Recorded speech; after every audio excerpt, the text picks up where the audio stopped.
Hello friends, welcome to the next class of how to learn English. Find out errors में आज देखते हैं हम किस तरह की एरर्स हैं। First sentence, you are too kind. तुम इतने ज़्यादा दयालु हो कि तुम किसी को सज़ा नहीं दे सकते हो। So you are too kind to punish anybody. Nobody नहीं आएगा। She is enough tall to be a model. वो इतनी लंबी तो है कि मॉडल बन सकती है। TOO में क्या होता है कि जो खासियत है, अच्छाई या बुराई, वो बाद में आती है। पहले हम उसकी मात्रा बताते हैं कि काइंड है तो कितना। इसमें उल्टा होता है, पहले आप किसी की अच्छाई या बुराई बताइए, फिर कितनी मात्रा में अच्छाई बुराई है वो बाद में आएगा। She is tall enough, enough यहाँ आएगा। टू बी अ मॉडल, जब इनफ आता है तो इसका मीनिंग पॉजिटिव होता है, जब टू आता है तो इसका मीनिंग नेगेटिव होता है। Untidy as was the room.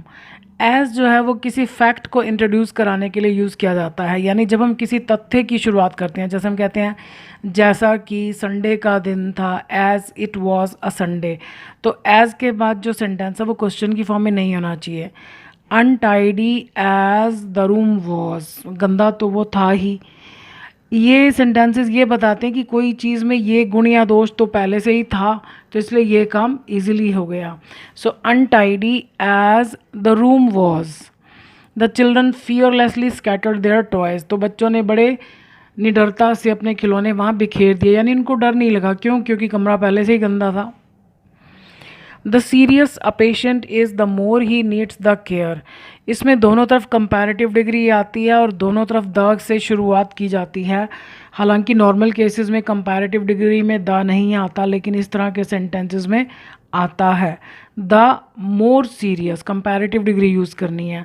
The more serious a patient is, जितना ज़्यादा गंभीर एक पेशेंट होता है, the more he needs the care, उतना ही ज़्यादा। अब यहाँ पर किसी की विशेषता नहीं बताई गई, सिर्फ मात्रा बताई गई है, तो इसलिए the more he needs the care, उतनी ही ज़्यादा उसे केयर की ज़रूरत होती है।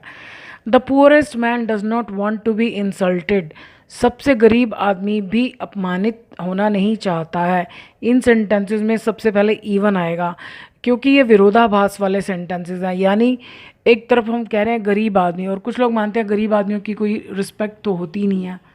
वैसे तो सबकी रिस्पेक्ट होती है और होनी चाहिए, लेकिन यहाँ पर क्या है कि यहाँ इवन आना चाहिए। इवन द पुअरेस्ट मैन, गरीब से गरीब आदमी भी, यानी सबसे गरीब आदमी भी नहीं चाहता है कि उसके साथ ऐसा हो, passive voice, to be insulted.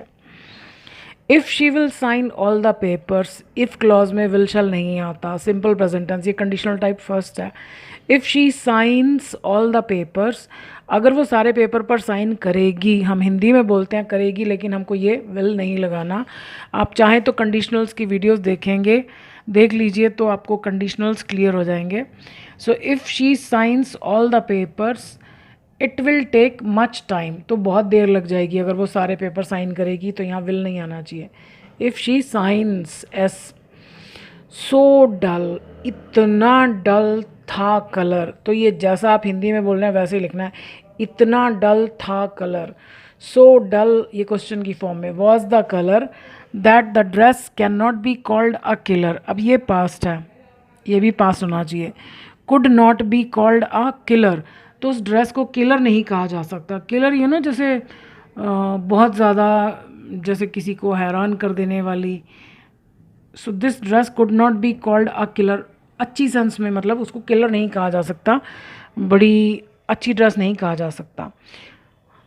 The difficult the exam will be, the less students will pass, ये इस पैटर्न पर है, the plus comparative degree. So comparative degree यहाँ more, the more difficult the exam is, यहाँ will भी नहीं आएगा। कोई भी सेंटेंस हो, दोनों तरफ तो फ्यूचर आता ही नहीं, भले आप हिंदी में फ्यूचर की बात कर रहे हैं। The more difficult the exam is, the less students will पास। अब जिस चीज़ को गिना जा सकता है उसके लिए लेस नहीं आएगा, फ्यू। और क्योंकि हमने कंपैरेटिव डिग्री लगानी है, द फ्यूअर स्टूडेंट्स विल पास। अब हमने स्टूडेंट्स के साथ द क्यों नहीं लगाया? क्योंकि फ्यूअर जो है वो स्टूडेंट्स के लिए आ रहा है, तो फ्यूअर और स्टूडेंट्स के बीच में दा नहीं आ सकता। द फ्यूअर स्टूडेंट्स विल पास, उतने ही कम स्टूडेंट्स पास होंगे।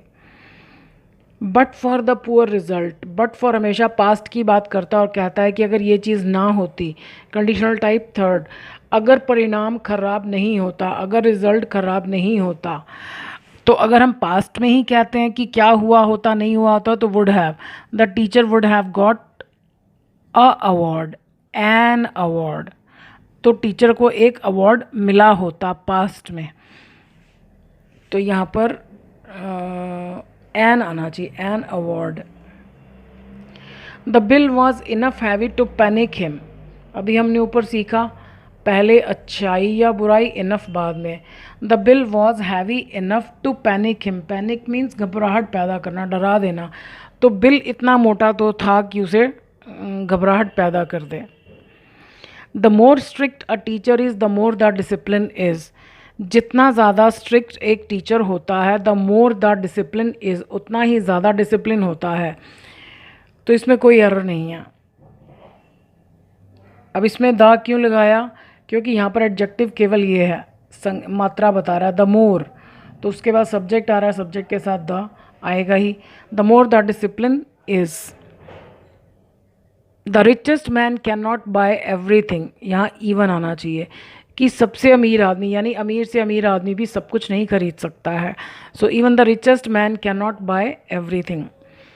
चीप एज, तो एज जब आता है, एज के बाद सेंटेंस सिंपल होना चाहिए, जैसा कि।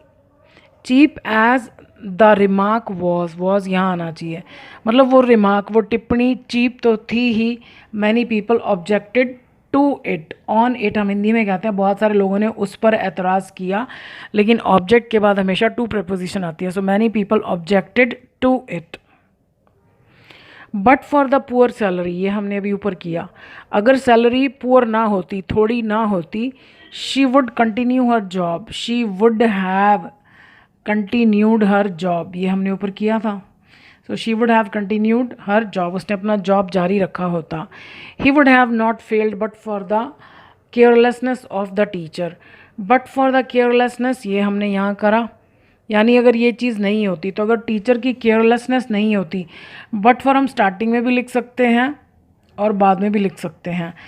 ही वुड नॉट यहाँ आएगा, he would not have failed, वो फेल नहीं हुआ होता अगर टीचर की केयरलेसनेस, लापरवाही नहीं होती। सो आई होप कुछ नया भी सीखा होगा और कुछ पुराना भी रिवाइज किया होगा। Thank you for watching this video.